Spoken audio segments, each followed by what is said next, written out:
2024, May 30, Thursday.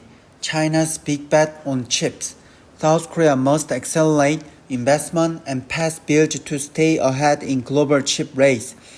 China has ratcheted up its plan to pour a massive amount of money into the semiconductor industry to better compete with the US. China's aggressive move has alarmed South Korea, whose crucial chip industry is now stuck with a stored bill and other troubling issues.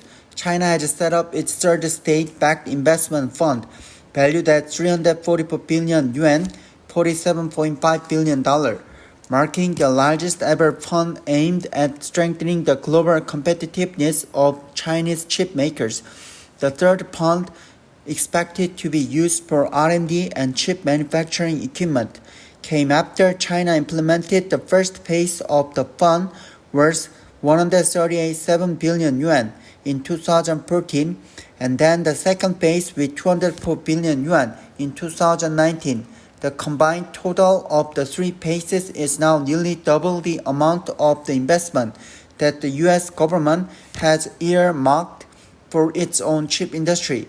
China's accelerating commitment to its chip industry not only reveals Chinese leader Xi Jinping's push to elevate the stature of the Chinese tech industry on the global stage, but also underscores a state-led policy to establish an independent supply chain of semiconductors.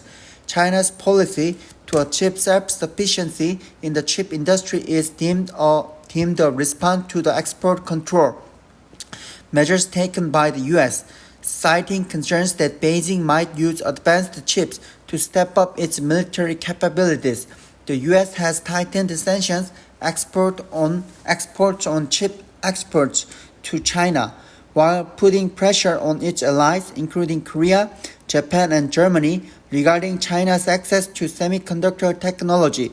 Thanks to the large-scale investment policy for its chip industry, China has been making visible progress in chip manufacturing, design, equipment, and materials. Particularly notable is the pace of growth. China's chip export has been growing by about 20% on average in recent years, expanding its global share from a mere 1.5% in 2000 to 80.1% in 2021. Experts speculate that China's technology in fabulous chip-making design has advanced to rank third after the US and Taiwan. China's rise in the semiconductor sector poses significant challenge to Korea, which depends heavily on chips for its export drive. Last year, Korea's memory chip exports to China plunged 37.9% to $20.7 billion, one of the key factors behind the first deficit recorded in trade with China since 1992.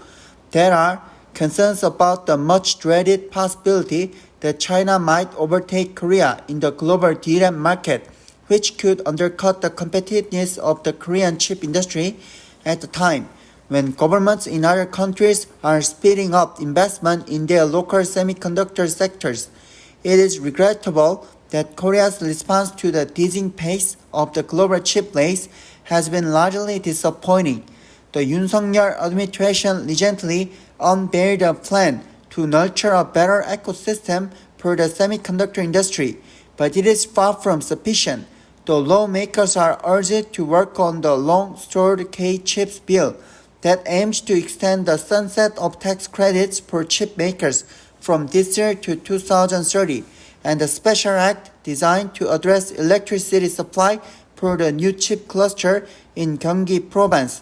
On Tuesday, local media reported that the former employee of SK Hynix was arrested and is now being tried on the charge of allegedly stealing key semiconductor technology. The woman, a Chinese national in her 30s, is accused of passing the stolen data to Huawei, marking the latest in a series of Korean chip technology leaks to Chinese firms. Samsung Electronics and other Korean chip makers are also confronting similar technology thefts. Both the government and lawmakers must recognize that it is a critical time to implement more effective policies and pass necessary bills to help bolster the country's embattled chip industry.